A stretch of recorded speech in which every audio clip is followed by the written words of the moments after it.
और सबसे बड़ी बात, आप लोग वैष्णव जन, संत समाज, वैष्णव जन और वृद्ध जन, उनकी शरणागत से प्रभु मिलते हैं। तो इसलिए मैं आपके चरणों में बारंबार प्रणाम करता हूँ, आप सभी वैष्णवों की। माधव जी, हमारा भी अपने चरणों में प्रणाम स्वीकार कीजिए, क्योंकि आप तो फिर भी मथुरा में रह रहे हैं और भगवान के पास ही रहते हैं आप तो।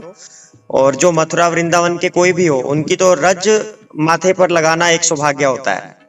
तो हमारा सौभाग्य है कि आप हमारे साथ जुड़े हैं, और बहुत बहुत धन्यवाद हम आपका करते हैं। और जितना भी आपकी प्रशंसा कर सके उतना कम है।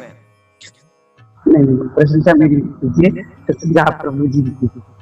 आपसे निवेदन है उनसे, सभी आपके चरणों में बार बार प्रणाम। तो आज्ञा कीजिए दें आप तो सभी हम को चरणों आज में। का चर्चा शुरू करें हम। हरे कृष्णा। तो अगर किसी का कल की कथा से रिलेटेड कोई प्रश्न हो, या पहले कोई भी प्रश्न हो आपके माइंड में, तो एक बार पूछ सकते हैं। उसको सॉल्व करके फिर हम कथा में आगे बढ़ते हैं। हरे कृष्णा। नहीं प्रभु जी, कोई डाउट नहीं है, आप आगे बढ़ सकते हैं। ठीक है, तो हम भगवत गीता कंटिन्यू करते हैं अपनी। भगवत गीता का हमारा दूसरा अध्याय चल रहा है अभी। और पहले अध्याय में अर्जुन बहुत ज्यादा कंफ्यूज हो गए थे कि प्रभु मैं कैसे युद्ध करूं, ये सभी मेरे अपने हैं, मेरे पितामह हैं, मेरे गुरु हैं, ये ब्राह्मण भी हैं। तो अलग अलग रीजन बताए गए थे कि अर्जुन युद्ध क्यों नहीं करना चाहते थे। तो 5 आपको कारण बताए गए थे: सांसारिक करुणा, आनंद भोग की इच्छा, और कुल परंपरा का विनष्ट हो जाना।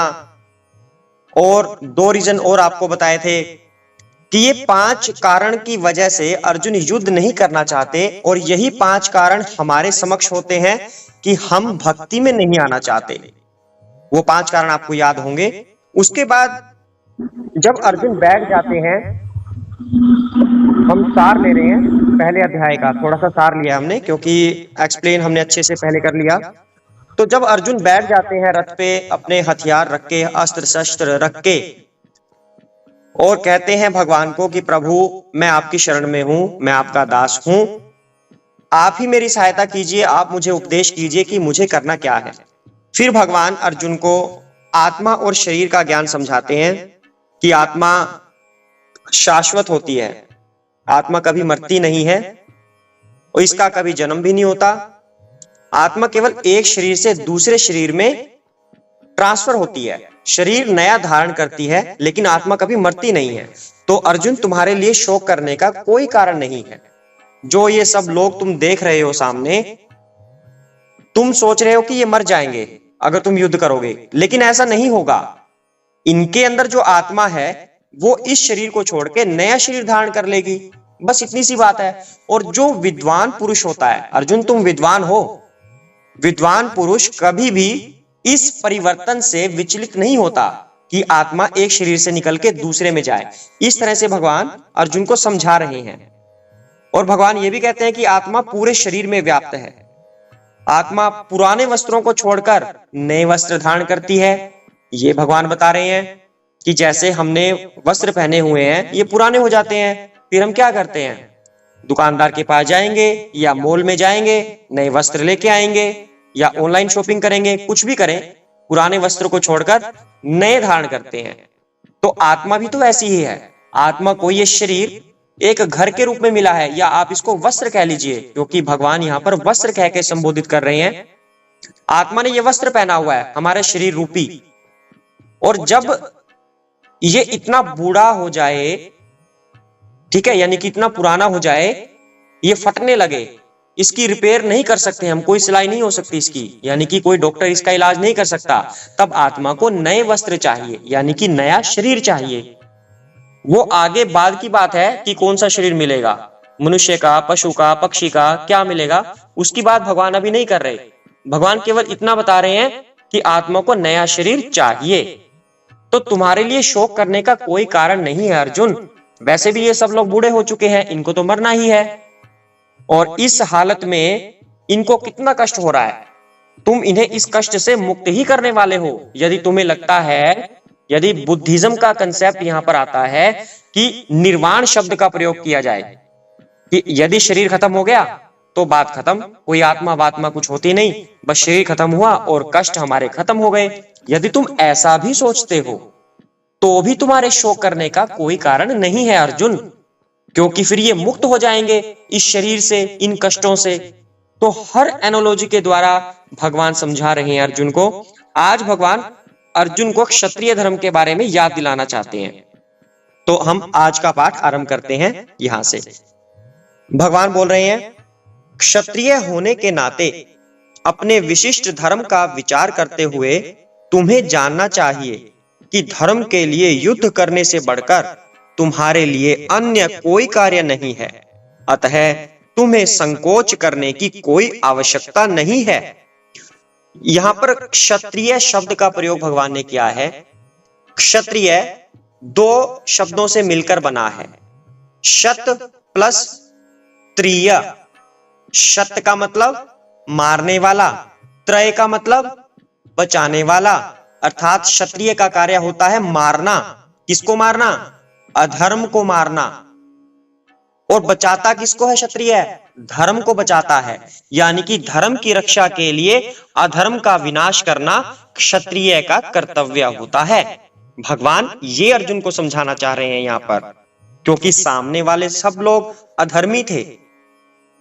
बेशक भीष्म पितामह धर्म का पालन करने वाले थे, बेशक गुरु द्रोणाचार्य धर्म का पालन करने वाले थे, कृपाचार्य सब के सब धर्म का पालन करने वाले थे, लेकिन दुर्योधन का साथ देकर सब के सब अधर्मी बन चुके थे, क्योंकि दुर्योधन अधर्मी था। और जो अधर्म का साथ देगा तो वो भी अधर्मी हो जाएगा। तो जो भी कौरवों की सेना सामने खड़ी है, सब के सब अधर्मी हैं। भगवान ऐसा अर्जुन को समझा रहे हैं। और अर्जुन, अगर तुम अधर्म का नाश नहीं करोगे तो इस सृष्टि पर अधर्म फैल जाएगा। ये जो सामने अधर्मी लोग हैं, ये सब जगह हाहाकार मचा देंगे। और तुम एक सच्चे क्षत्रिय हो, और क्षत्रिय का कर्तव्य होता है सभी धार्मिक लोगों की रक्षा करना। जो धर्म का पालन करके अपना जीवन यापन करते हैं, उनकी रक्षा करना क्षत्रिय का कर्तव्य होता है। क्योंकि 4 वर्ण भगवान ने बनाए थे, ब्राह्मण, क्षत्रिय, वैश्य, शूद्र। ये जाति प्रथा तो इंसान ने बनाई है, मानव ने बनाई है, भगवान ने नहीं बनाई थी। तो जो ये 4 वर्ण भगवान ने बनाए थे, इन सब के अलग अलग कर्तव्य होते थे। सब अपने कर्म के अनुसार किसी विशेष टाइप में आते थे कि ये क्षत्रिय है या ब्राह्मण है या कौन है।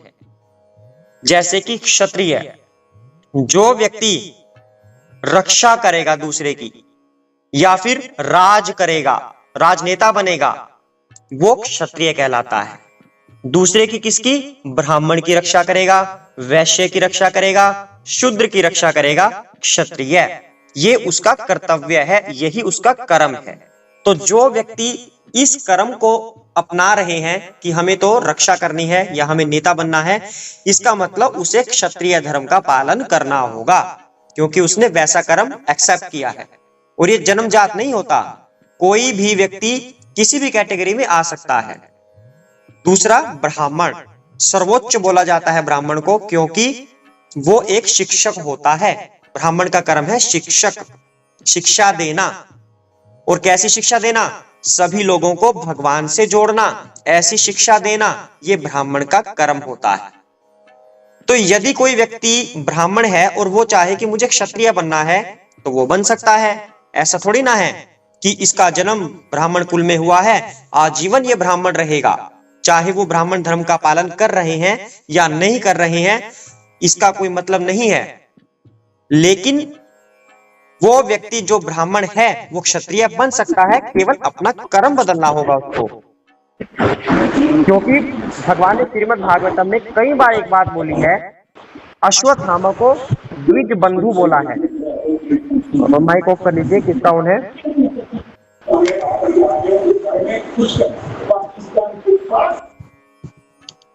भगवान ने अश्वत्थामा को द्विज बंधु कहकर संबोधित किया है। द्विज बंधु का मतलब होता है जो ब्राह्मण का बंधु हो, कोई रिश्तेदार हो। जबकि अश्वत्थामा वास्तव में थे कौन? ब्राह्मण पुत्र थे, लेकिन अश्वत्थामा के अंदर ब्राह्मण जैसी कोई क्वालिटी नहीं थी, कोई गुण नहीं था, सारे के सारे गलत कार्य थे। तो यदि कोई ब्राह्मण कुल में पैदा हो, अब इस कुल का क्या मतलब है? इस कुल का मतलब है कि उनकी जो पीढ़ियां थी उन सभी ने ब्राह्मण धर्म का पालन किया था। तो उसके वंशज बनना, उस कुल परंपरा का पुत्र बनना, यह सिद्ध नहीं करता कि वह पुत्र भी ब्राह्मण है। यदि वह ब्राह्मण का कर्म अपनाता है तभी वह ब्राह्मण कहलाएगा। इसी तरह शूद्र के साथ है, इसी तरह वैश्य के साथ है। यदि कोई व्यक्ति व्यापार करता है, ठीक है, कोई खेती करता है, गौओं की रक्षा करता है, तो वो वैश्य कहलाएगा। यदि कोई सेवा करता है, सैलरीड पर्सन जो होते हैं, सैलरी लेते हैं, वो शूद्र कहलाएंगे। अब यहां पर शूद्र का बड़ा गंदा मतलब निकाला जाता है समाज में कि शूद्र का मतलब छुआछूत, थोड़ा सा हाथ लग गया, ओहो मुझे तो नहाना पड़ेगा। इस तरह का मतलब मनुष्य ने बनाया है, भगवान ने नहीं बनाया है। शूद्र का मतलब केवल इतना होता है जो सेवा करता है, बाकी तीनों वर्णों की सेवा करने वाला। अब डॉक्टर भी शूद्र हो सकते हैं क्योंकि वो भी सैलरी लेते हैं, जॉब करते हैं। इंजीनियर भी शूद्र होते हैं क्योंकि वो भी सैलरी लेते हैं, सेवा कर रहे हैं कहीं ना कहीं। तो क्या इनको छूने से हमें नहाना पड़ेगा? बिल्कुल भी नहीं। तो ये जाति प्रथा वाला सिस्टम मनुष्य ने बनाया, भगवान ने कभी नहीं बनाया था। अब जो छुआछूत वाला है वो व्यक्तिगत लेवल पर तो हो सकता है कि जो कोई नहाता नहीं हो, गंदा मंदा सा रहता हो, उस लेवल पर तो आप कर सकते हैं कि हाँ इसको हाथ लगाया तो बैक्टीरिया हमारे हाथ में आ गए, नहाना पड़ेगा, वो समझ में आता है। लेकिन जाति की वजह से ऐसा कर रहे हैं, ये बिल्कुल गलत है। तो भगवान यहाँ पर अर्जुन को क्षत्रिय धर्म की याद दिला रहे हैं। अर्जुन, क्षत्रिय धर्म वही होता है जो धर्म की रक्षा के लिए हिंसा करे, क्योंकि धर्म की रक्षा के लिए हिंसा करना अहिंसा होता है, ना कि वो हिंसा है। तो क्षत्रिय धर्म का पालन तुम अर्जुन करो और युद्ध करो, इससे बढ़कर तुम्हारे लिए कोई कार्य नहीं है। हे पार्थ, वे क्षत्रिय सुखी हैं जिन्हें ऐसे युद्ध के अवसर अपने आप प्राप्त होते हैं जिससे उनके लिए स्वर्ग लोक के द्वार खुल जाते हैं। तो भगवान यहाँ पर अर्जुन को दो ऑप्शन दे रहे हैं यहाँ पर इनडायरेक्टली। जैसे कि सबसे पहले तो भगवान ने बताया क्षत्रिय को धर्म की रक्षा के लिए युद्ध करना ही चाहिए, और जो ऐसा करता है उसके लिए स्वर्ग द्वार खुल जाते हैं। अब मतलब क्या है? यदि अर्जुन तुम युद्ध करते हो, इसका मतलब तुम अपने कर्तव्य का पालन कर रहे हो, और जो व्यक्ति अपने कर्तव्य का पालन करेगा उसके लिए स्वर्ग के द्वार खुल जाएंगे। अब इसमें दो बातें हो सकती हैं, या तो तुम हारोगे या तुम जीतोगे। अगर जीत गए तो तुम पृथ्वी का निष्कंटक राज्य प्राप्त करोगे, और अगर तुम हार गए तो तुम स्वर्ग प्राप्त करोगे। यह श्लोक हालांकि आगे आएगा, भगवान बताएंगे ऐसा। तो दोनों साइड से ही अर्जुन की जीत है। अगर जीत गए तो राज्य, नहीं जीते तो स्वर्ग। तो दिक्कत कहां है अर्जुन? आखिर तुम क्या सोच के परेशान हो रहे हो? किंतु यदि तुम युद्ध करने के स्वधर्म को संपन्न नहीं करते तो तुम्हें निश्चित रूप से अपने कर्तव्य की अपेक्षा करने का पाप लगेगा, और तुम योद्धा के रूप में भी अपना यश खो दोगे। अब यश क्यों खोएंगे अर्जुन? क्योंकि पूरी दुनिया ये नहीं कहेगी कि अर्जुन के अंदर करुणा आ गई थी। पूरी दुनिया ये कहेगी अर्जुन डर गया।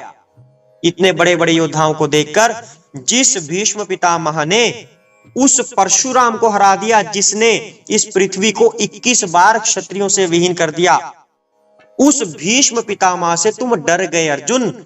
इस तरह से लोग तुम्हारी हंसी लगाएंगे, तुम अपना यश खो दोगे अगर युद्ध नहीं करते। और दूसरी तरफ तुम कर्तव्य का पालन नहीं करोगे तो तुम्हें पाप लगेगा, क्योंकि तुमने क्षत्रिय धर्म अपनाया हुआ है, ब्राह्मण या वैश्य शूद्र नहीं अपनाया कि कोई क्षत्रिय आकर तुम्हारी रक्षा करेगा। तुमने ये कर्म अपनाया है, तुम उत्तरदायी हो सभी की रक्षा करने के लिए। और यदि तुम इस कर्तव्य से विमुख होते हो तो अर्जुन तुम्हें तब पाप लगेगा, युद्ध करने से नहीं। अगर युद्ध नहीं करोगे तब पाप होगा। भगवान आगे कहते हैं, लोग सदैव तुम्हारे अपयश का वर्णन करेंगे, और सम्मानित व्यक्ति के लिए अपयश तो मृत्यु से भी बढ़कर है। अब अपयश किसका हुआ था? कुछ समय पहले द्रुपद का हुआ था, क्योंकि गुरु द्रोणाचार्य ने पांडवों की सहायता से द्रुपद को बंदी बना लिया और फिर द्रुपद को बोल दिया चलो जीवन दान दिया जाओ। तो द्रुपद के लिए कितनी मानहानि की बात हो गई, कितना अपयश हुआ था। तभी तो उसने बदला लेने की सोची, तभी तो यज्ञ करके धृष्टद्युम्न को प्राप्त किया था द्रुपद ने, ताकि बदला ले सकूं इस द्रोणाचार्य से। अपयश हुआ, क्षत्रिय धर्म का अपयश। जब व्यक्ति अपने धर्म का पालन नहीं करता तब यह अपयश होता है। जिन जिन महायोद्धाओं ने तुम्हारे नाम और यश को सम्मान दिया है वे सोचेंगे कि तुमने डर के मारे युद्ध भूमि छोड़ दी है और इस तरह से वे तुम्हें तुच्छ मानेंगे। जो अभी अभी हमने डिस्कस किया था कि सब लोग हंसी उड़ाएंगे, अर्जुन डर गया, और क्या था, कोई करुणा वरुणा, ये तो सब कहने की बातें होती हैं। वास्तव में बात यह थी कि अर्जुन डर गया था। तो तुम्हारा अपयश होगा अर्जुन।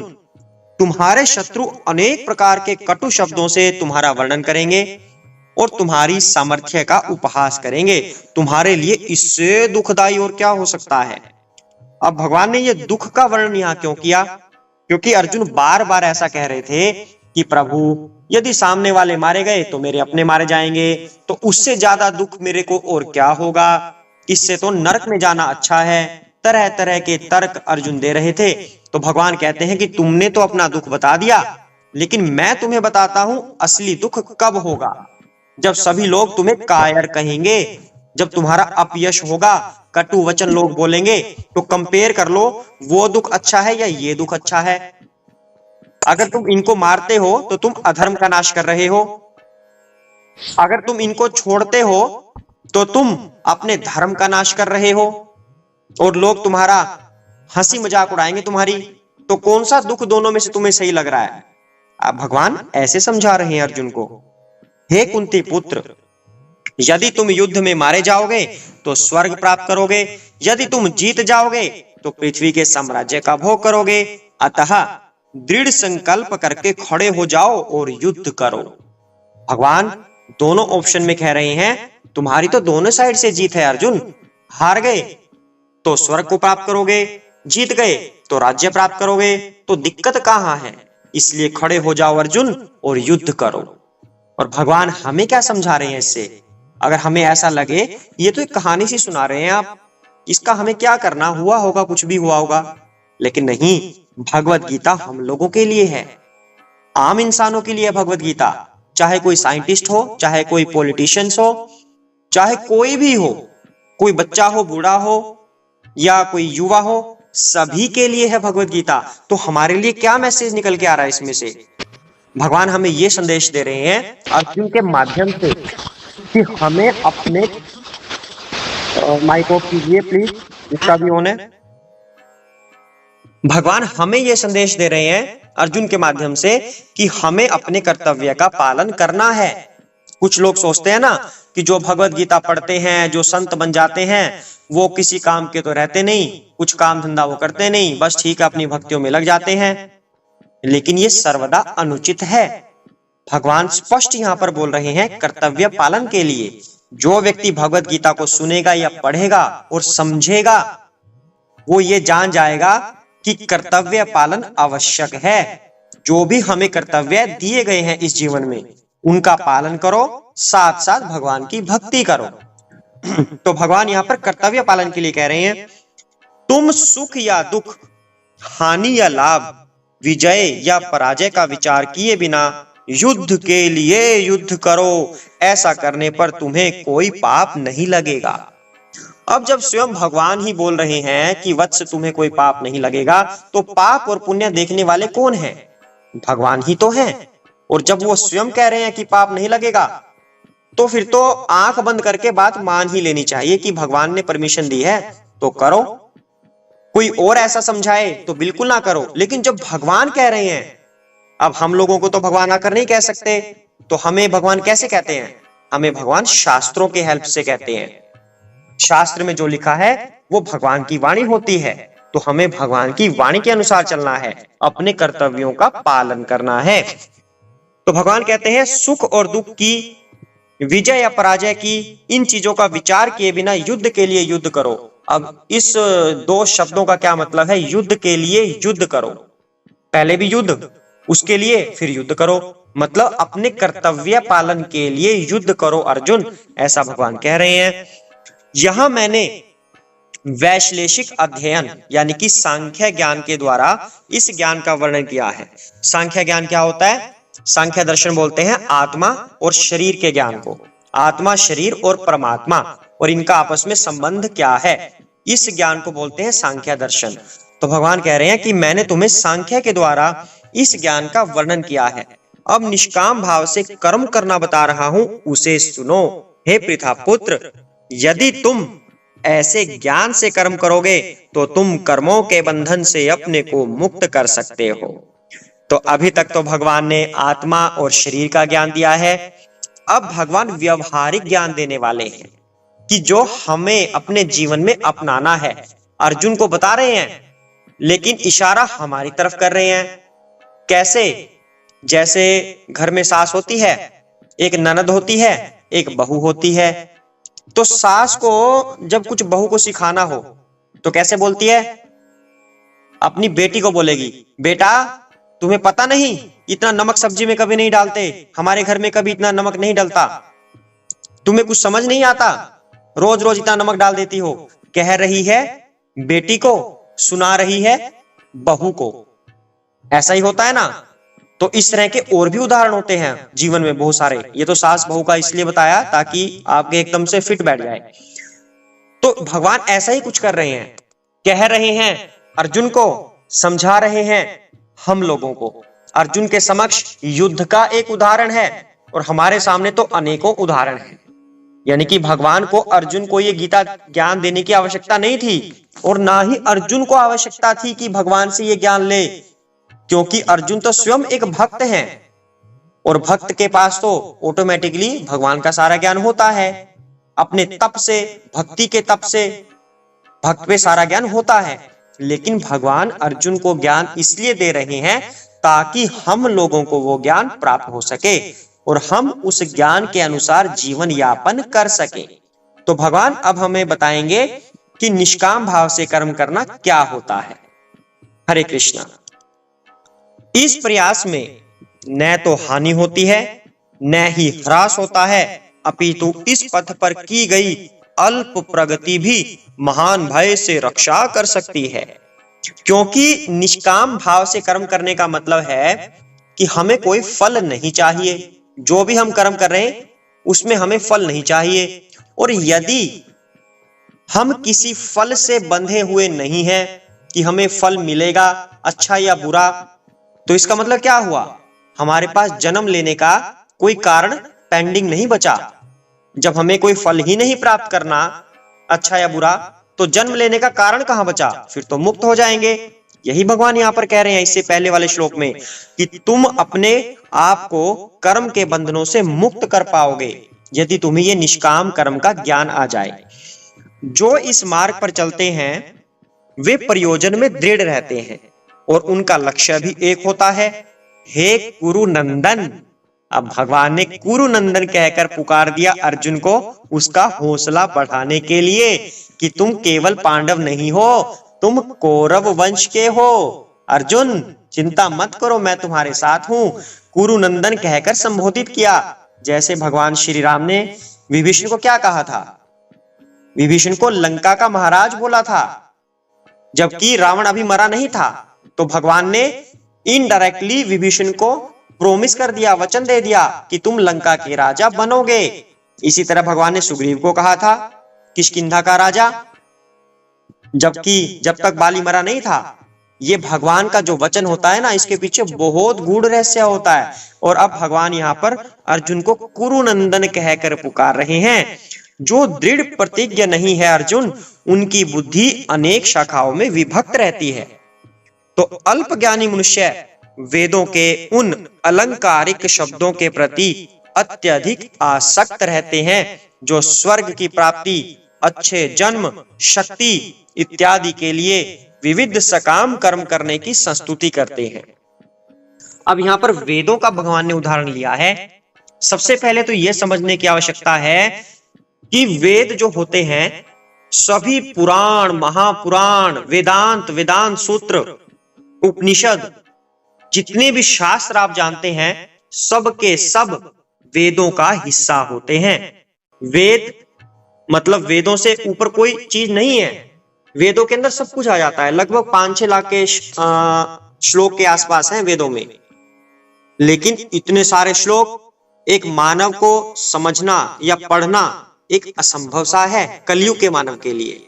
सतयुग वाले तो कर सकते थे, उनका तो ये कार्य था। तो उन वेदों का आगे छोटा छोटा भाग बनाया गया, अलग अलग उससे पुराण बनाए गए। फिर जो हमारा ये भागवत पुराण है, ये भी वेदों से ही निकला है, जिसे कहते हैं वेदों का पका हुआ फल। जो श्रीमद् भगवत गीता है वो महाभारत का हिस्सा है। महाभारत के 1 लाख श्लोक में से ये 700 श्लोक अलग से किए गए हैं। तो वेदों में हर चीज सम्माहित है।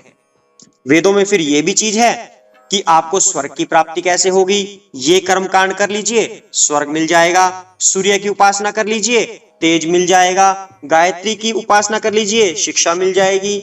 तो पितरों की सेवा कर लीजिए, उनके मंत्रों का उच्चारण करेंगे तो आपको धन लाभ हो जाएगा, सुख समृद्धि मिल जाएगी। माता की पूजा करेंगे तो श्री मिल जाएगा, आपको धन मिल जाएगा। इस तरह से वेदों में सकाम कर्मों के लिए, फलों के लिए अलग अलग संस्तुति की गई है। तो उन्हें क्या बोला है यहां पर? अलंकारिक शब्द। अलंकार किसे बोलते हैं? जो किसी शब्द के अंदर एक अलग से चमक पैदा कर दे, अट्रैक्टिव बना दे शब्द को, उसे अलंकार कहा जाता है। तो वेदों के अंदर जो हमारी मंशा होती है ना कि धन कमाना है, अच्छी पत्नी मिले, सुंदर पत्नी मिले, सुंदर पति मिले, अच्छा घर बार हो हमारा, तो इस तरह की जो हमारी मंशाएं होती हैं, इच्छाएं होती हैं, वेदों में उनका भी साधन लिखा हुआ है कि आपको ये चीजें कैसे प्राप्त होंगी। लेकिन वेदों में यह भी लिखा हुआ है कि भक्ति करनी है हमें। वेदों का सारांश यही है कि हमें भक्ति करनी है, पर हम उस सारांश की तरफ नहीं जाते। हम जाते हैं अलंकारिक शब्दों के प्रति कि धन कैसे बढ़ाया जाए।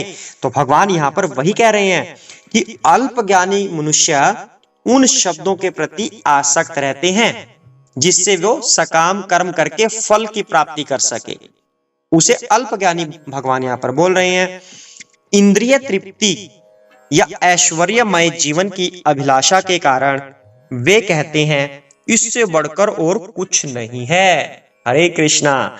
तो इसका उदाहरण आपको एक दे देते हैं। कुछ दिन पहले मुझे एक मित्र मिला, कुछ दिन पहले आपको बताया भी था। तो उसने मुझे कहा, पहले तो मैंने उससे पूछा कि आपका भाई शुगर कैसा है, आपको शुगर की समस्या थी? तो उसने बताया कि अब बहुत कंट्रोल है, दवाइयां कम हो गई हैं। तो मैंने पूछा कैसे हुआ? आपको एक देसी जड़ी बूटी बताई थी, आपने वो की? कहता नहीं भाई, मैं तो चर्च जाने लग गया। तो मेरा सवाल था कि चर्च जाने से क्या हुआ, शुगर ठीक हो गया? उसका उत्तर था हाँ, चर्च जाने से ही ठीक हुआ है। तो फिर उसको थोड़ा थोड़ा समझाने का प्रयत्न किया गया कि कभी ईसा मसीह ने ये नहीं बोला I am God. Isa Masih ने हमेशा यही बोला है I am messenger of God, या फिर I am son of God, मैं भगवान का पुत्र हूं। इसका तात्पर्य क्या है कि भगवान का कोई और अस्तित्व है, ये ईसा मसीह केवल भगवान नहीं है। ये स्वयं कह रहे हैं कि मैं तो पुत्र हूं, यानी कि कृष्ण ही ईसा मसीह के भी भगवान हैं। तो फिर भाई का उत्तर था कि कुछ भी हो जाए पर मैं वहां जाकर ठीक हुआ हूं, तो मुझे कोई दूसरा मार्ग मत दिखाना, मैं भटकना नहीं चाहता। यानी कि उसको लग रहा है कि वो सही मार्ग पर है, वो भटका हुआ नहीं है, लेकिन अगर हम कृष्ण का ज्ञान दे दे तो वो भटक जाएगा। तो फिर उसको समझाया गया कि आप केवल भौतिक लाभ की इच्छा से चर्च में जा रहे हैं। क्या आपको पता है कृष्ण के मार्ग में या किसी अन्य के मार्ग में क्या फर्क है? कृष्ण हमें इस जन्म के बाद रास्ता दिखाते हैं। इस जन्म के बाद मतलब ये जन्म हमारा है, जब ये शरीर हम छोड़ देंगे उसके बाद कृष्ण का रोल स्टार्ट होता है। जबकि जहां तुम जा रहे हो या जो तुम सकाम कर्म कर रहे हो उससे केवल इस जन्म तक तुम लाभ प्राप्त कर सकते हो। तो भाई का उत्तर क्या था? उसने बोला भाई किसने देखा है मृत्यु के बाद क्या होगा, अभी जो लाभ मिल रहा है वही ले लेते हैं ना। तो ये केवल उस व्यक्ति की मंशा नहीं है, ये पूरे समाज की है, पूरी दुनिया की, व्यक्ति विशेष की, सभी की, कि जो लाभ हमें अभी मिल रहा है तुरंत बस उसको ले लो। माता की, देवी की, देवताओं की, उनकी संस्तुति कर लो, भगवान कृष्ण की मत करो, क्योंकि भाई भगवान कृष्ण कुछ देते तो है नहीं, और मृत्यु के बाद किसने देखा है क्या होगा।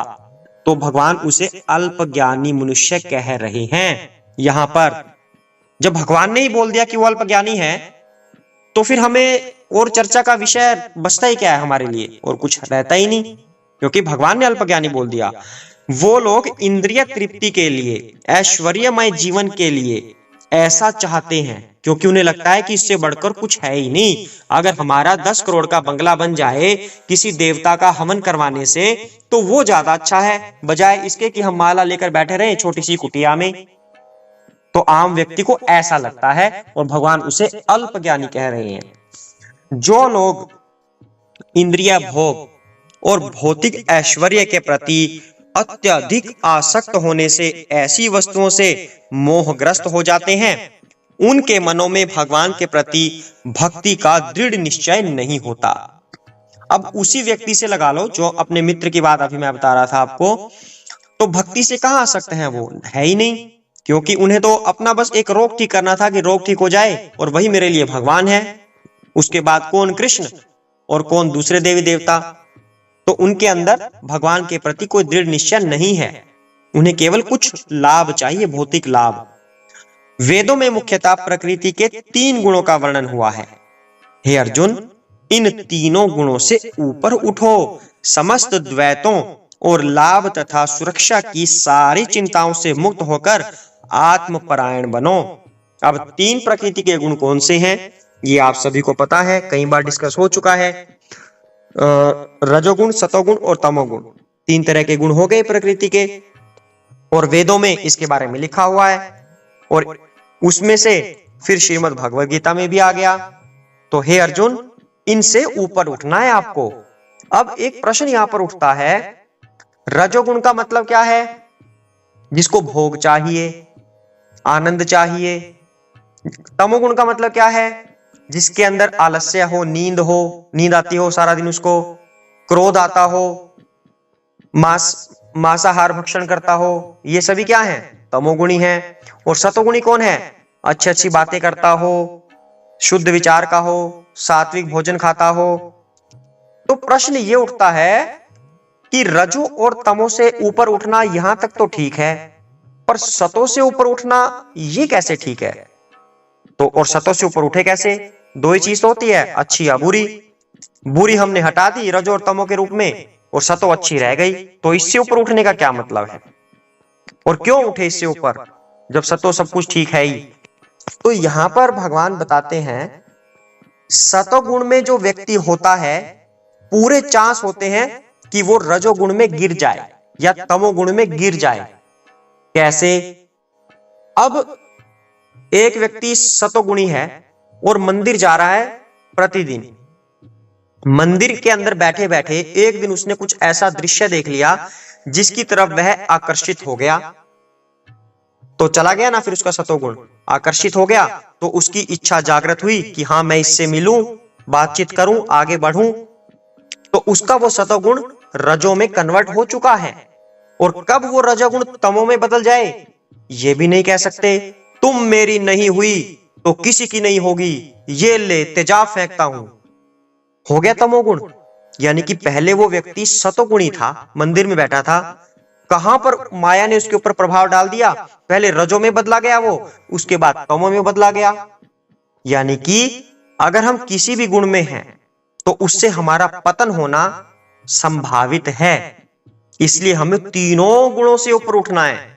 और तीनों गुणों से ऊपर कैसे उठ सकते हैं? केवल और केवल भक्ति के द्वारा।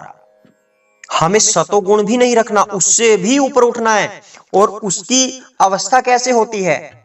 सुख और दुख में संभाव। जो हो रहा है कृष्ण की मर्जी से हो रहा है, जो होगा वो भी कृष्ण की इच्छा से होगा। मैं ऐसा ही हूं, मैं केवल भगवान का नाम जप करता हूं। एक मूवी में आता है ना, बचपन में देखा था, टॉफी चॉकलेट खाता था, बड़ा होकर ये हो गया, मतलब उसका ये एक तकिया कलाम बन जाता है ऐसे बोलना। भक्त का क्या होता है, मुझे तो नाम जप ही बस करना है, अमीर बनूं या गरीब बनूं, कुछ मिल जाए या ना मिले, नाम जप करता हूं। तो भक्त का ये तकिया कलाम होना चाहिए। इससे व्यक्ति तीनों गुणों से ऊपर उठ पाएगा। जब उसे कोई इच्छा ही नहीं है किसी चीज की और हर बात में वो समभाव रखेगा, श्री राम की तरह। राज्य मिल गया तो खुश नहीं हुए, राज्य छिन गया रातों रात तो दुखी नहीं हुए, एक जैसे भाव में रहे। और जब तक व्यक्ति भक्ति में लगा रहेगा, नाम जप में लगा रहेगा, तब तक वो तीनों गुणों से बचा रहेगा। जैसे ही उसका नाम जप छूटा, तुरंत प्रकृति के तीनों गुणों के प्रभाव में आ जाता है। अब इसको टेक्निकली समझते हैं। जो प्रकृति के तीन गुण हैं वो किसने छोड़े हुए हैं? वो छोड़े हैं भगवान की बहिरंगा शक्ति ने। भगवान की कई शक्तियां हैं, अंतरंगा शक्ति, बहिरंगा शक्ति, तटस्थ शक्ति और भी बहुत सारी शक्तियां हैं। अंतरंगा शक्ति भगवान के आध्यात्मिक लोक का निर्माण करती है। अब निर्माण का मतलब ये नहीं कि पहले वो लोक नहीं था और अब बना दिया, इसका मतलब है कि मेंटेन रखती है आध्यात्मिक जगत को। और जो बहिरंगा शक्ति होती है भगवान की, वो इस भौतिक जगत का निर्माण करती है। इस भौतिक जगत में अपनी प्रभुत्ता जमाती है, वही शासन करती है। तो उस बहिरंगा शक्ति ने ये तीन गुण छोड़े हुए हैं। कोई भी व्यक्ति जैसा व्यवहार करेगा, इन तीन गुणों से प्रेरित होकर वो करेगा, चाहे सतो हो, चाहे रजो हो या तमो हो। लेकिन बहिरंगा शक्ति भगवान की दासी है, और यदि मालिक कुछ कहे तो दासी को मानना पड़ेगा। इसका मतलब क्या हुआ? यदि मनुष्य जीव भगवान की शरण ग्रहण कर ले, मालिक की शरण ग्रहण कर ले, तब मालिक आदेश देगा बहिरंगा शक्ति को कि अपनी माया को पीछे हटा लो, अपने तीनों गुणों को पीछे हटा लो, ये मेरा पुत्र है, इसके ऊपर तुमने अपना प्रभाव नहीं डालना। केवल तभी हम इन तीनों गुणों से ऊपर उठ सकते हैं और हमें पता भी नहीं चलेगा कब हम शुद्ध भक्त बन गए। ये यहां पर भगवान कह रहे हैं कि हे अर्जुन, इन तीनों गुणों से ऊपर उठो। मतलब क्या है? मेरी शरण में आओ अर्जुन, मैं तुम्हें मार्ग दिखलाऊंगा। ऐसा भगवान अर्जुन के माध्यम से हमें कह रहे हैं। खाली अर्जुन को नहीं, कि हमें भगवान कृष्ण की शरण ग्रहण करनी है। चाहे कोई कितना बेवकूफ बनाए दुनिया में, वो भगवान है, वो भगवान है, वो भगवान है, लेकिन यहां पर कृष्ण स्वयं बोल रहे हैं मेरी शरण में आओ। कभी किसी दूसरे भगवान ने बोला है ऐसा, मेरी शरण में आओ, मैं ही सबका स्वामी हूं? भगवान कृष्ण ने केवल ऐसा बोला है। तो हमें भगवान कृष्ण की शरण ग्रहण करनी चाहिए। समस्त द्वैतों और लाभ तथा सुरक्षा की सारी चिंताओं से मुक्त होकर आत्मपरायण बनो, क्योंकि अर्जुन के साथ में भगवान है, और जिसके साथ भगवान हो उसे किस बात की चिंता। पूरी की पूरी सृष्टि, ये भौतिक जगत बहिरंगा शक्ति से चल रहा है, और बहिरंगा शक्ति भगवान की दासी है। यदि भगवान की शरण ग्रहण कर ली तो दासी हमारा क्या बिगाड़ पाएगी? कुछ भी नहीं। तो चिंता की कोई बात रहती ही नहीं, ऐसे भगवान कह रहे हैं। एक छोटे से कूप का सारा कार्य एक विशाल जलाशय से तुरंत पूरा हो जाता है। इसी प्रकार वेदों के आंतरिक तात्पर्य जानने वाले को उनके सारे प्रयोजन सिद्ध हो जाते हैं। भगवान ने एक कुएं का उदाहरण लिया है। पुराने जमाने में कुएं होते थे गांव में। एक कुएं से सारा काम नहीं करते थे कभी। एक कुएं में अपने भोजन के लिए पानी लेते थे, दूसरे कुएं में नहाने के लिए प्रयोग करते थे, तीसरे में बर्तन धोने के लिए, चौथे में कपड़े धोने के लिए। यानी कि सभी कुओं से अलग अलग कार्य करते थे कि कहीं ये दूषित ना हो जाए जल। जिसमें कपड़े बर्तन धोएंगे उसको पी तो नहीं सकेंगे, तो इसलिए अलग अलग कुएं होते थे। लेकिन यदि उस गांव में से कोई नदी बह रही हो तो उस नदी में क्या होता था? सारे काम कर सकते थे। पानी भी पी लिया, पशु भी नहला लिए, स्वयं भी नहा लिए, वस्त्र भी धो लिए, बर्तन भी धो लिए, तो हम उसमें सारे काम कर सकते थे नदी में। भगवान यही यहां पर कह रहे हैं, अर्जुन भांति भांति के देवी देवताओं के पास मत जाओ। यदि तुम मेरी शरण में आते हो तो तुम्हारे सारे के सारे कार्य अपने आप पूर्ण हो जाएंगे। इतनी गूढ़ बात भगवान यहां पर बोल रहे हैं। तो इस प्रकार वेदों के आंतरिक तात्पर्य जानने वाले को सारे प्रयोजन सिद्ध हो जाते हैं। और वेदों की आंतरिक बात क्या है? वो सकाम कर्म वाली आंतरिक बात नहीं है, वो तो बाहरी बात है जिसको एकदम से लोग देखें और कैच कर लें। वेदों का आंतरिक रहस्य है भगवान कृष्ण की शरण ग्रहण करना, केवल और केवल भक्ति करना। ये हमने जन्म इसीलिए लिया है ताकि मनुष्य योनि में हम भगवान के पास जाने के लिए कर्म कर सके। भोग विलास के लिए हमें यह शरीर नहीं मिला, हमारा शरीर अनुकूल भी नहीं है भोग विलास के। उदाहरण के लिए अगर किसी व्यक्ति को छोड़ दिया जाए एक रात के लिए कि जितना चाहे भोग विलास करना है करो, कोई तुम्हें रोकने वाला नहीं है, तो क्या होगा? एक बहुत बड़े भक्त ने यह बात बताई थी, तुम भोग विलास कितनी देर तक कर लोगे? कुछ देर करोगे, फिर क्या होगा? तुम्हारा शरीर जवाब दे जाएगा उस भोग से। यानी कि मन तुम्हारा बना रहेगा कि मैं और करूं भोग विलास, लेकिन शरीर इतना कमजोर पड़ जाएगा कि धीरे धीरे वो बीमारी पकड़ लेगा। यानी कि हमारे भोग विलास की एक सीमा होती है। भगवान ने हमारे शरीर को भोग विलास के लिए नहीं बनाया, इसे केवल सेवा के लिए बनाया है। और सेवा आप चाहे कितनी कर लो भगवान की, कभी आप बोर नहीं होंगे, कभी आप थकोगे नहीं, कभी आपका शरीर जवाब नहीं देगा। तो हमारा जो ये शरीर है, ये मनुष्य योनि है, ये सेवा के अनुकूल है, भोग विलास के नहीं। हे अर्जुन, तो अब एक बड़ा महत्वपूर्ण श्लोक आ रहा है जो छोटे बच्चों की किताबों में भी होता है, स्कूल में और टीवी सीरियल में भी आता है।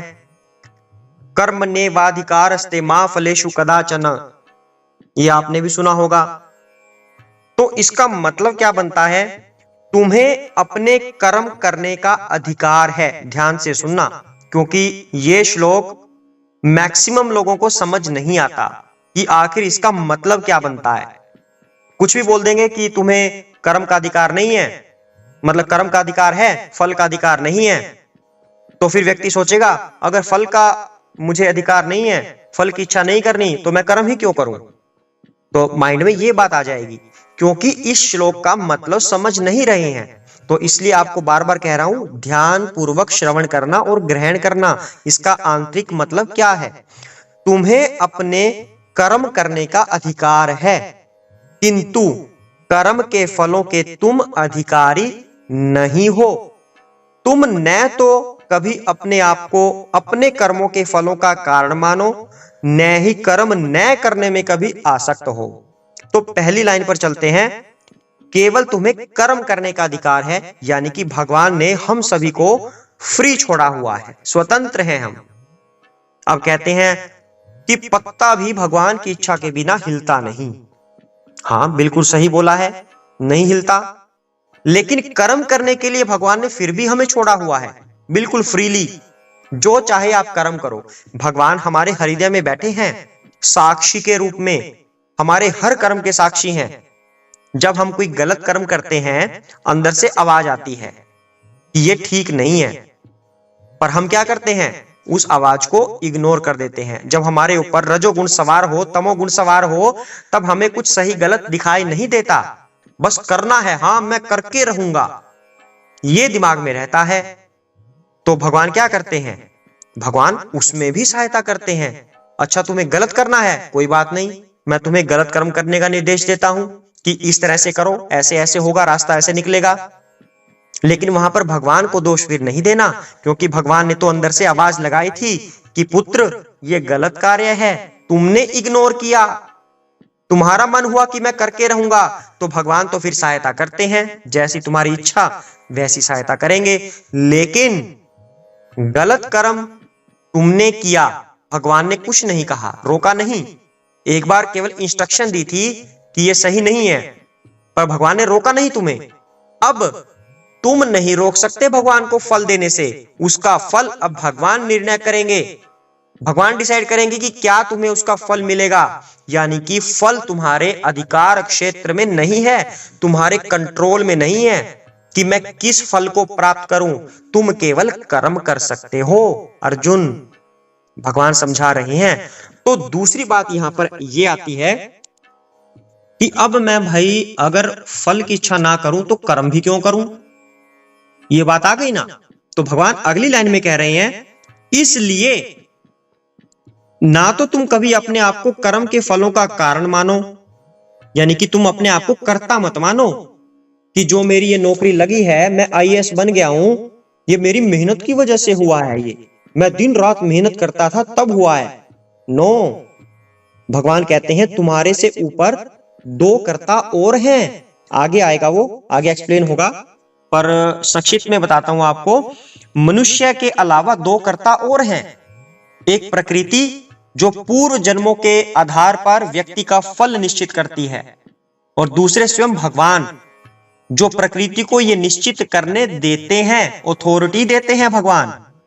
व्यक्ति तो केवल निमित्त होता है। प्रकृति ने ये डिसाइड पहले ही कर लिया कि व्यक्ति को इस जीवन में क्या क्या फल मिलने वाले हैं, और उसी के अनुसार प्रकृति ऐसा माहौल बना देती है कि व्यक्ति उसके अनुसार कर्म करे ताकि उसको वो फल मिल जाए। तो तुम अपने आप को कर्ता मत मानो अर्जुन कि तुम पढ़े थे बहुत सारा दिन रात एक करके इसलिए तुम आईएएस बने हो। नो, ऐसा नहीं है। प्रकृति ने तुम्हें फैसिलिटी दी है। क्योंकि कई बार क्या होता है, एक गरीब बच्चा होता है, पढ़ने के लिए कोई माहौल नहीं है, लाइट की व्यवस्था नहीं है, कैसे पढ़े, ना धन है, नहीं है उसके पास फैसिलिटी। तो एक बच्चे के पास फैसिलिटी दे दी कि हाँ तुम्हें कोई काम पर जाने की आवश्यकता नहीं, तुम केवल पढ़ो तो तुम्हारा बेड़ा पार हो जाएगा। यानी कि प्रकृति फैसिलिटी देती है तभी फल आता है। भगवान यही कह रहे हैं कि तुम अपने आप को कर्म के फलों का कारण मत मानो। और अब जो पहले भगवान ने लाइन बोली कि तुम्हें फल का अधिकार नहीं है, कंट्रोल में नहीं है तुम्हारे फल, तो तुम अब ये भी मत सोचना कि ना तो मैं करता हूं और ना ही मुझे फल लेने का अधिकार है, तो छोड़ो कर्म ही नहीं, कैंसल, मैं कर्म ही नहीं करूंगा, बात खत्म। भगवान कहते हैं ऐसा भी नहीं करना, कर्म तो करना पड़ेगा। क्योंकि 10 मिनट पहले भगवान ने यह बोला था कि अपने कर्तव्य का पालन करो अर्जुन। यदि तुम क्षत्रिय हो तो क्षत्रिय धर्म का पालन करो, ब्राह्मण हो तो ब्राह्मण का कर्तव्य जो होता है उसका पालन करो, वैश्य हो तो उसका पालन करो, शूद्र हो तो उसका पालन करो। कर्म तो करना पड़ेगा। यदि तुम कर्म नहीं करोगे, कैसे नहीं करोगे तुम कर्म, सोच के देखो। अब तुम बोलोगे कि मैं तो खाली बैठा हूं जी, मैं नहीं कुछ कर्म करने वाला क्योंकि बंधन में फंस जाऊंगा, तो मैं बैठा हूं बस आराम से। भगवान कहते हैं वो बैठना भी एक क्रिया है, और क्रिया का मतलब कर्म है। इस कर्म से तुम्हारे ये क्षण वेस्ट हो रहे हैं, व्यर्थ हो रहे हैं। अगर तुम कहोगे मैं तो सो रहा हूं जी, मैं नहीं कुछ कर्म करता, तो सोना भी एक कर्म है, क्रिया है वो भी एक। हिंदी व्याकरण में पढ़ा था ना सभी ने छोटी क्लास में, क्रिया कौन कौन सी होती है, सोना, उठना, बैठना, जागना, सब क्रिया है। तो सोना भी एक कर्म है। इसका मतलब ये बनता है तुम चाहो या ना चाहो तुमसे कुछ ना कुछ कर्म होता रहेगा अर्जुन। और जो कर्म तुम्हारी इच्छा के बिना हो, जिसपे तुम्हारा वश ना हो, तो उसका फल कुछ भी हो सकता है, अटपटा सा। तो क्यों ना तुम ऐसा कर्म करो जो तुम्हारे कंट्रोल में हो, जो तुम्हारी इच्छा से हो, और अपनी इच्छा को मुझ में लगाओ अर्जुन, भक्ति में लगाओ अपनी इच्छा को, यानी कि भक्तिमय कर्म करो अर्जुन, ताकि तुमसे अच्छा कर्म हो सके, भक्तिमय कर्म हो सके। खाली बैठकर बिना कर्म किए गलत कर्म में तुम मत फंसो, ऐसा भगवान समझा रहे हैं। इतना गूढ़ मैसेज है इस श्लोक का। अभी भी अगर समझ ना आए तो फिर भी बोल सकते हैं। तो आज यहीं तक करें क्या? अध्याय 2 और 47वां श्लोक यहां तक हमारा आज हो गया है भगवद गीता। तो किसी को अगर कोई संदेह हो तो पूछ सकते हैं अभी। हरे कृष्णा। संदेह नहीं।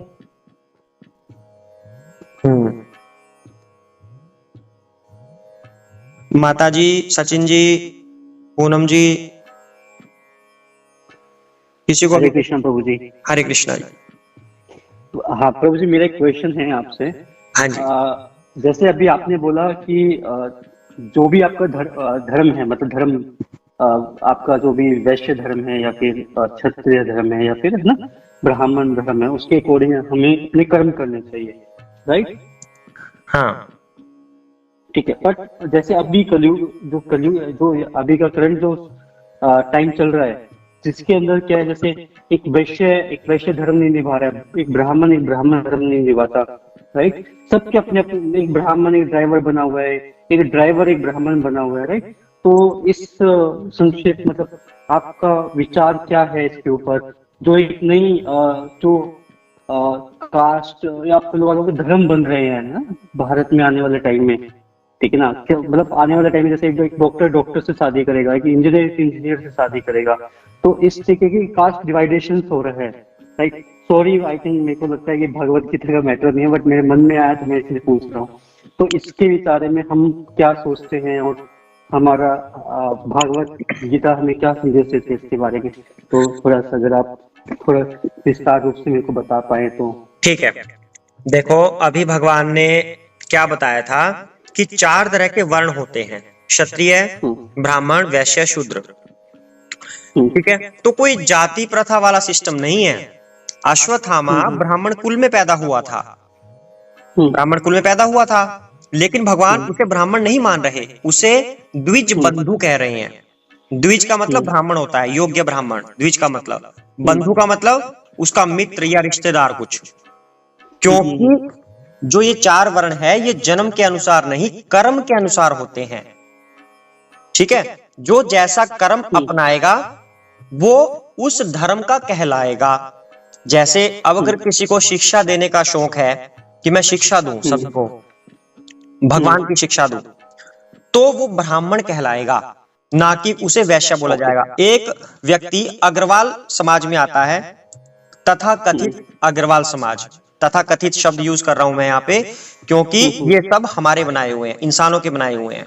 भगवान ने तो वर्ण बनाए थे, तो उसको क्या हम और वो जो अग्रवाल समाज का बच्चा है वो शिक्षा दे रहा है सभी को, तो क्या वो वैश्य है? वो वैश्य नहीं है, अब वो ब्राह्मण बन चुका है, क्योंकि वो शिक्षा का कार्य कर रहा है। ठीक है, और अगर कोई अग्रवाल समाज का व्यक्ति नेता बन जाता है, मंत्री बन जाता है, तब क्या वो वैश्य कहलाएगा? नहीं, तब वो क्षत्रिय कहलाएगा। ठीक है, यानी कि जो व्यक्ति जैसा कर्म अपनाता है उसी कैटेगरी में वो आएगा, चारों वर्णों में से। तो जहां तक प्रभु जी, जैसे मैं जानता हूँ अपने थोड़ा वैश्य धर्म के बारे में, वैश्य धर्म तो बाद में बना है ना, क्योंकि पहले तो जो वैश्य भी होते तो क्षत्रिय धर्म के उसमें ही आते थे। जब महाराजा अग्रसेन, एक वो कुछ कहानियों में आता है कि उन्होंने फिर वैश्य धर्म को अपनाया, ताकि क्योंकि लोग गरीबी से मर रहे थे, लोगों के पास व्यापार नहीं थे, आजीविका नहीं थी, तो महाराजा अग्रसेन, जो आप तो अच्छे से वाकिफ हो है ना महाराजा अग्रसेन से, तो उन्होंने फिर एक वैश्य धर्म अपनाया, जिससे लोगों को बिजनेस विस्तार, उन्होंने फिर लोगों को समझाया व्यापार कैसे करते हैं, सब चीजें कैसे है, तब जाके एक वैश्य धर्म आया था एक्चुअल में। या मैं कहीं पे गलत तो आप प्लीज थोड़ा सा करेक्ट कर लीजिएगा। देखो, महाराजा अग्रसेन कब हुए थे ये जानने की हमें कोशिश करनी चाहिए। क्या वो कृष्ण से पहले हुए थे? कृष्ण से पहले तो कोई भी नहीं हुआ। नहीं, क्योंकि भगवान कहते हैं कि जब ये सृष्टि का अंत हो जाता है तब केवल और केवल कृष्ण बचते हैं, उनके अलावा कोई और बचता नहीं है। तो भगवान जब दोबारा सृष्टि करते हैं तब फिर से भगवान का विस्तार आरंभ हो जाता है, पहले बलराम जी के रूप में, उधर से राधा रानी के रूप में, फिर बलराम जी के बाद 4 शक्तियां आती हैं, फिर नारायण जी आते हैं, फिर महासंकर्षण आते हैं 4 शक्तियों के रूप में दोबारा से, फिर महाविष्णु आते हैं, और फिर वो असंख्य ब्रह्मांड निकालते हैं, जिससे भौतिक जगत की उत्पत्ति होती है। तो महाराजा अग्रसेन कहीं भौतिक जगत में ही तो आए हैं, आध्यात्मिक में तो नहीं आए जी, ये कन्फर्म है ना। लेकिन उससे ऊपर, भौतिक जगत से ऊपर आध्यात्मिक जगत की एक अपनी दुनिया है, आध्यात्मिक जगत की। ठीक है, तो भगवान ने ये 4 वर्ण बनाए थे, इंसान ने नहीं बनाए थे। और जो महाराजा अग्रसेन की बात कर रहे हैं कि वैश्य धर्म अपनाया था, तो उन्होंने अपनाया था, बनाया नहीं था कि वैश्य धर्म बना देता हूं। जैसे आज साइंटिस्ट रिसर्च करते हैं, रिसर्च करने का मतलब क्या है कि जो चीज पहले से एग्जिस्ट करती हो उसको खोजना। ठीक है ना, तो खोज करता है साइंटिस्ट, बनाता कभी नहीं है। साइंटिस्ट ने ये खोज कर दी कि पानी का सूत्र क्या है, 2 हाइड्रोजन और 1 ऑक्सीजन। लेकिन ये दोनों चीजें वैज्ञानिक के पास है, ऑक्सीजन भी है हाइड्रोजन भी है, पर आज तक वो पानी बना नहीं पाया, क्योंकि वो भगवान का बनाया हुआ है पानी, साइंटिस्ट उसको नहीं बना सकते। तो साइंटिस्ट रिसर्च करते हैं केवल। इसी तरह महाराजा अग्रसेन को यह पता था कि वैश्य धर्म क्या होता है, ब्राह्मण धर्म क्या होता है, क्षत्रिय क्या होता है। तो भूखमरी थी, तो मुझे अब व्यापार फैलाना पड़ेगा, ठीक है ना, खेती फैलानी पड़ेगी, तब ये भूखमरी दूर होगी। यानी कि जो ये 4 वर्ण बनाए थे ये पहले के हैं, महाराजा अग्रसेन से आरंभ नहीं हुए थे। अच्छा, उन्होंने अपनाया था। हाँ, ये मतलब सही है ना प्रभु जी। हाँ, तो अब आपका एक प्रश्न और था कि कोई कुछ अपना लेता है, कोई ब्राह्मण क्षत्रिय बन जाता है, क्षत्रिय ब्राह्मण बन जाता है, यानी कि एक ब्राह्मण ड्राइविंग कर रहा है या कोई ड्राइवर अब कुछ और कर रहा है, ऐसा प्रश्न है ना। अब अपने प्रधानमंत्री जी को ले लीजिए, पहले वो शूद्र थे, सेवा करते थे ना, सेवा को शूद्र बोलते हैं, और अब वो मंत्री बन गए, प्रधानमंत्री। तो इसका मतलब अब वो क्या बन गए, अब वो क्षत्रिय बन गए। इसका तात्पर्य क्या है, ये ब्राह्मण वैश्य शूद्र क्षत्रिय ये जन्म से नहीं होता, ये कर्म से होता है, और जो कर्म हम अपना लेंगे उस कैटेगरी में आ जाएंगे। यानी कि हम अपनी ये कैटेगरी बदल सकते हैं अपनी मर्जी से। आप बताओ क्या प्रश्न रह गया इसमें? नहीं, क्लियर, बहुत अच्छे से आपने समझाया, आपका बहुत बहुत धन्यवाद फॉर दिस क्वेरी। हरे कृष्णा, भगवान समझा रहे हैं। हाँ, हम तो केवल भगवान को फॉलो करने का प्रयास करते हैं। प्रभु जी, हाँ जी, हरे कृष्णा। प्रभु जी, वो ब्राह्मण जो होते हैं उनको तो ब्राह्मण ही बोला जाता है, जैसे कि ब्राह्मण है तो ये उनको ब्राह्मण कैटेगरी में रखा जाता है। उनको वो ऐसा बोलते हैं कि वो उनके बच्चे अगर शूद्र वाला काम करते हैं यानी जॉब करते हैं तो भी 1-2 पीढ़ी तक का तो वो ब्राह्मण ही माने जाते हैं, फिर आगे भी वही कंटिन्यू रहता है तो फिर उसको हम शूद्र की कैटेगरी में आ जाते हैं। वैसे मतलब वो ब्राह्मण ही माने जाते हैं। ये हम मानते हैं, भगवान नहीं मानते ऐसा। भगवान के नियमानुसार ऐसा नहीं है। अब जो गुरु द्रोणाचार्य हैं वो तो योग्य ब्राह्मण थे, उन्होंने कौरवों और पांडवों को शिक्षा दी थी, चाहे उन्होंने युद्ध की शिक्षा दी हो, अस्त्र शस्त्रों की शिक्षा दी हो, पर कार्य तो उन्होंने शिक्षा का किया था। यानी कि वो एक योग्य ब्राह्मण हैं, गुरु द्रोणाचार्य। पर उन्हीं के पुत्र, कहते हैं ना वेरी सन, उनके वेरी सन मतलब ठीक उन्हीं के पुत्र, आगे कोई पीढ़ियों में नहीं, उन्हीं के पुत्र अश्वत्थामा, उसको भगवान ब्राह्मण नहीं मान रहे, उसको द्विज बंधु बोल रहे हैं, ब्राह्मण का पुत्र, लेकिन ब्राह्मण नहीं है वो। और जब भगवान ही ऐसा कह रहे हैं तो हम कौन होते हैं कि 1-2 पीढ़ी तक चलो क्षमा कर देते हैं, अगर आगे इनका कोई पुत्र हो गया जो ब्राह्मण का कर्म अपनाएगा तो हम इन सभी को ब्राह्मण मान लेंगे। तो ऐसा तो बस प्रभु जी, जैसे गुरु द्रोणाचार्य ने, जैसे जब युद्ध हुआ, महाभारत हुई, राइट, उसमें उन्होंने बाद में मतलब अस्त्र भी उठाए, राइट, तो वो उनका मतलब उस हिसाब से उस टाइम पे उनका जो कर्म के अनुसार फिर वो क्षत्रिय बन गए। हाँ, फिर वो क्षत्रिय बन गए। तो कहने का पूरा निष्कर्ष यही निकलता है कि हमारी चाहे हम इंसान, जो इंसान है अपने कर्मों के अनुसार अपने, जैसे आज मैं इंजीनियर था पहले, राइट, तो इंजीनियर से फिर मैं मतलब कितना कभी मैं मतलब अलग अलग सेवाएं दी मैंने अपने कार्यकाल में, बिल्कुल। तो हम अपने कर्मों के अनुसार अपने अपने अलग अलग 4 या 5 पद रख सकते हैं कि भाई बिल्कुल, तो मैं मतलब टेंपल में भी सेवा करता हूँ एज ए वॉलंटियर में, हाँ, राइट, तो या फिर मैं इंजीनियर भी हूँ, मैं इंश्योरेंस भी ये करता हूँ, राइट। तो हमारे कर्मों के अनुसार हमारे पद चिन्ह वो मतलब हमारी डेजिग्नेशन डिफाइन होती चली जाएगी, राइट। बिल्कुल सही। एक व्यक्ति एक से ज्यादा धर्म अपना सकता है आज के टाइम में। जैसे कि आप इंजीनियर थे, यानी कि आप एक उस टाइम शूद्र का कार्य कर रहे थे, कि आप सेवा कर रहे थे, सैलरी ले रहे थे, ठीक है। शूद्र का मतलब नीची जाति नहीं होता, शूद्र एक कैटेगरी है कि आप किस तरह का काम कर रहे हो, सैलरी लेने वाले को शूद्र कहा जाता है। और अब आप अपना व्यापार कर रहे हो, आईटी कंपनी आप चला रहे हो, तो आप अब वैश्य बन गए हो, क्योंकि अब आप व्यापार की लाइन में आ गए हो,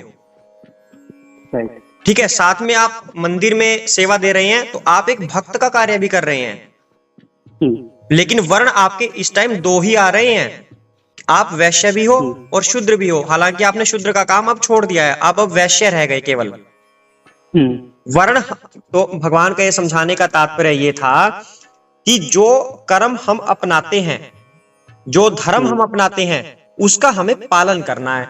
अब जैसे कि आपने वैश्य धर्म अपना लिया है, ठीक है, तो वैश्य धर्म के अनुसार आपको सबका पालन पोषण अब करना पड़ेगा, लेन देन करनी पड़ेगी। ऐसा नहीं कि सब कुछ छोड़ के छोड़ो घर बार चलो हरिद्वार, कुटिया में बैठेंगे जपेंगे नाम जप, ऐसा नहीं। अगर आपने वैश्य धर्म अपनाया है तो इसके कर्तव्य का पालन करना है भक्ति करते हुए, इसलिए भगवान ने समझाया है ये। और आप पहले शूद्र थे, अगर आपने शूद्र का धर्म अपना लिया तो आपको उसके कर्तव्य का पालन करना है। या तो उस धर्म को छोड़ दो, दूसरा धर्म पकड़ लो, लेकिन जो धर्म आपने पकड़ा हुआ है उसका कर्तव्य का पालन होना ही चाहिए। इसलिए भगवान समझा रहे हैं अर्जुन को ये 4 वर्णों के बारे में। ठीक है, right Prabhu ji, right, thank you. Hare Krishna. Hare Krishna. Hare Krishna.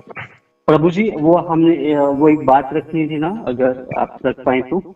हाँ ठीक है, तो सभी से सबको एक महत्वपूर्ण सूचना देनी है। सचिन जी ने ग्रुप के अंदर एक मैसेज डाला था, मंदिर में सेवा करते हैं ये, तो डोनेशन कलेक्ट करते हैं। जो भी भक्त इंटरेस्टेड हो तो वहां से इंफॉर्मेशन ले सकते हैं और इनको कॉल कर सकते हैं वहां पर अपनी सेवा करने के लिए। तो जन्माष्टमी के लिए सेवा एकत्र कर रहे हैं सचिन प्रभु, तो जिसकी इच्छा हो तो उनसे संपर्क कर सकते हैं। हरे कृष्णा। हरे कृष्ण।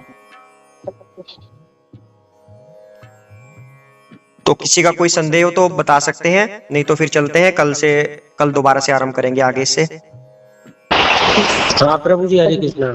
हरे कृष्णा। ये मैं मुस्लिम धर्म के बारे में प्रभु जी थोड़ा डिस्कस करना चाह रहा था, बस 2 मिनट के लिए। हाँ जी बताइए। ये मुस्लिम धर्म जो होता है, फिर इनका धर्म हमसे अलग क्यों रहता है, इसके ऊपर मुझे थोड़ा पूछना है आपसे। जैसे इनके त्योहार अलग रहते हैं, हमारे त्योहार अलग रहते हैं। जैसे अब रक्षाबंधन भी ये लोग नहीं बनाते हैं, ये लोग ईद बनाते हैं। ठीक है, हरे कृष्ण। हरे कृष्ण। देखिए, धर्म तो व्यक्ति के कर्तव्य को बोला गया है। मनुष्य ने धर्म को कुछ और ही बना दिया। हिंदू धर्म, मुस्लिम धर्म, ईसाई धर्म, सिख धर्म, ये धर्म बना दिए। लेकिन धर्म क्या था? कर्मों के अनुसार जो कैटेगरीज विभाजित की थी उनको धर्म बोला गया था, हमारे कर्तव्यों को।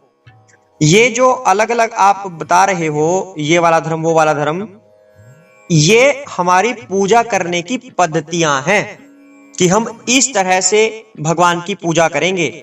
अपने अपने रीति रिवाज हैं।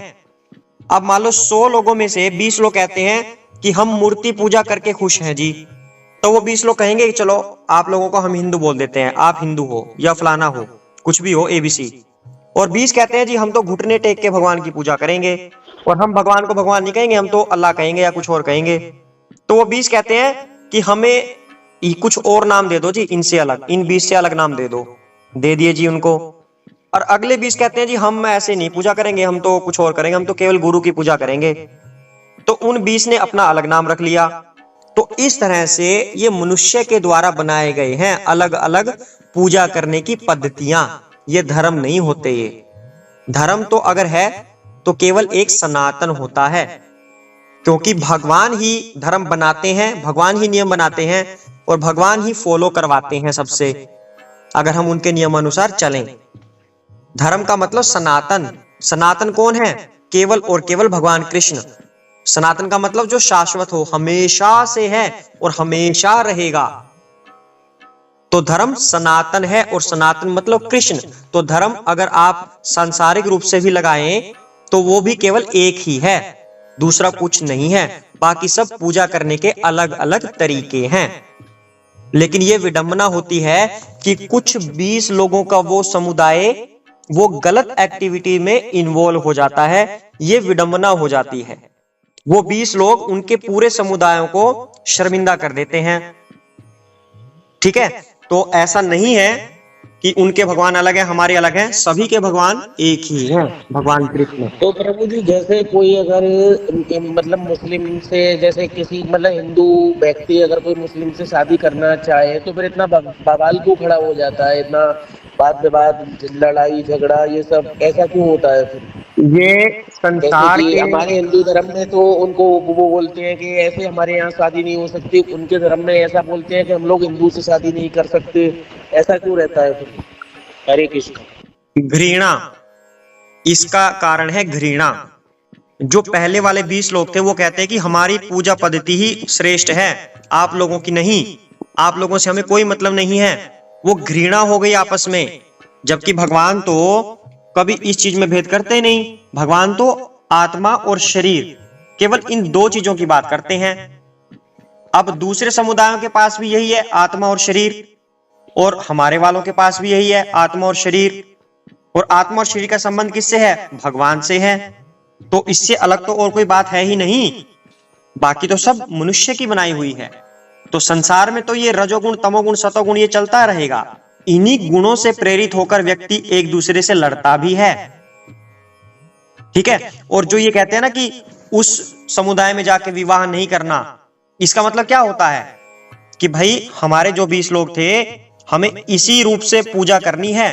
अगर हमारा व्यक्ति कोई उसमें चला गया तो हम तो मिक्सअप हो जाएंगे, हमारे वाले भी दूसरी तरह पूजा करने लगेंगे, लेकिन हमें वो अच्छा नहीं लगता, हमें तो केवल अपना तरीका अच्छा लगता है। तो इस तरह से आपस में घृणा का भाव हो जाता है। इस वजह से ये सब हो रहा है। लेकिन अगर भगवान की सुने तो मनुष्य मनुष्य में कोई भेद नहीं है, सभी जीव और शरीर ही हैं, केवल आत्मा, शरीर और भगवान, केवल इतनी सी बात है। अगर इस बात को सभी समझ जाएंगे। मैं ऐड करना चाहूंगा जैसे, हेलो, हरे कृष्णा। हाँ जी बोलिए। हाँ मतलब जैसे ना, मतलब जब हाँ थोड़ा बहुत मैंने जैसे सुना है, जैसे मुस्लिम ना जो धर्म होता है वो मतलब भाग जो हमारा हिंदू धर्म है, जो सनातन धर्म है वो बहुत पुराना है, मतलब वही एक्चुअल में धर्म था, सनातन धर्म। और जो मुस्लिम धर्म है ना, वो 7वीं शताब्दी में अरब के अंदर बना था एक्चुअल में। सही कह रहे हैं आप। पहली बात तो यह है कि जो सनातन धर्म है वो पुराना नहीं है, वो हमेशा से है। हमेशा, वही कह रहा हूँ मैं भी, हमेशा से है। वही एक्चुअल में मेन सनातन था पूरे विश्व में या पूरे वर्ल्ड में ना। और ये मुस्लिम ये जितने भी दूसरे धर्म हैं वो बाद में भी स्थापित किए गए हैं। अलग अलग जो जैसे ये हजरत मोहम्मद साहब थे शायद मुस्लिम धर्म के अंदर ना, उन्होंने अरब के में स्थापित किया था। फिर धीरे धीरे इनकी अरब, दुबई, अलग अलग कंट्री बनती चली गई और इस तरीके से ये भारत में भी आ गया, इस तरीके से फैलता चला गया जनरेशन टू जनरेशन। हाँ, आप कुछ सही बता रहे हैं। जितने भी धर्मों को हम आज जानते हैं, ये वाला धर्म, वो वाला धर्म, ये कितने साल पहले बने हैं? 2000 साल से ज्यादा नहीं बने हैं ये। कोई धर्म 800 साल पहले बना है, कोई 1200 साल पहले बना है, कोई 2000 साल पहले बना है, बस इतना सा फर्क है। इनसे पहले क्या था? इनसे पहले केवल सनातन था। तो ये धर्म तो अभी अभी आए हैं। और जो भगवत गीता है वो 5000 साल पहले बोली गई थी। उस टाइम कोई और धर्म नहीं था, केवल सनातन था। ठीक है, ये सभी धर्म अभी आए हैं। प्रभु जी, अभी ना मेरी कुछ दिन पहले मीटिंग हुई थी आरएसएस में ना, जो मेन साहित्य इतिहास का है, जो मेन जो अपने इतिहास के अंदर चेंजेस करते हैं वक्त के हिसाब से ना।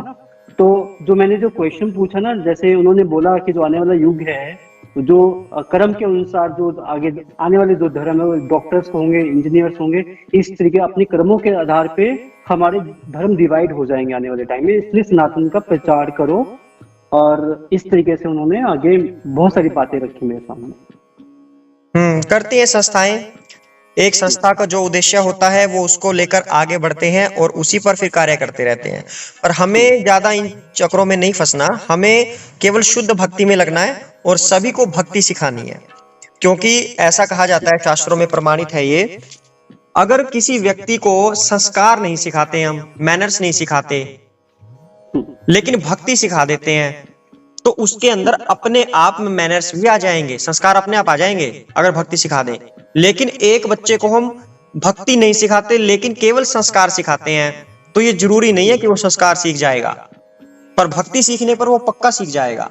इसलिए हमें इन छोटी छोटी बातों में ना उलझ के केवल भक्ति में आगे बढ़ना है, कृष्ण भक्ति में, तो सब कुछ अपने आप ठीक हो जाएगा।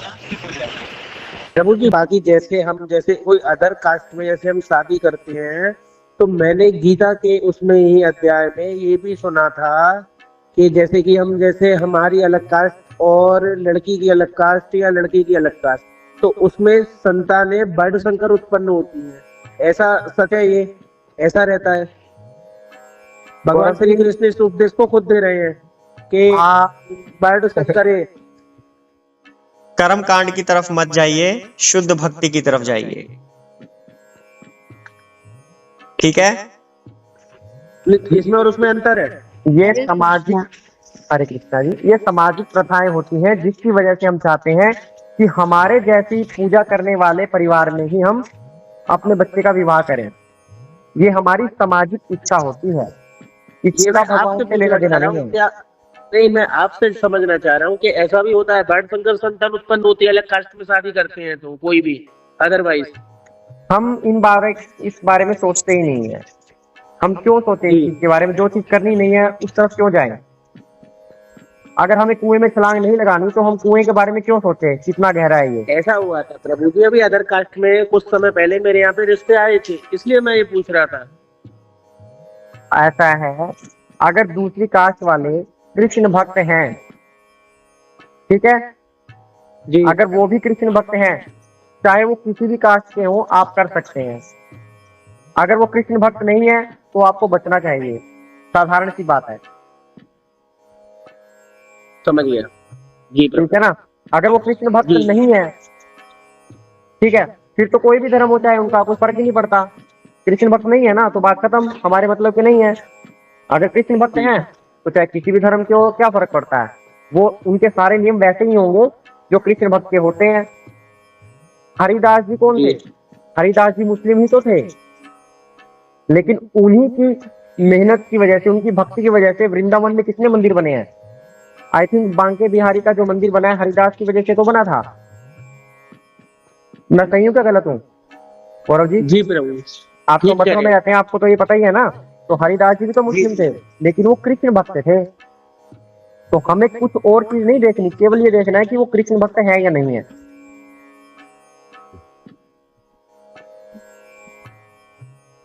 ठीक है जी प्रभु जी। तो हरे कृष्ण। हरे हरे कृष्णा।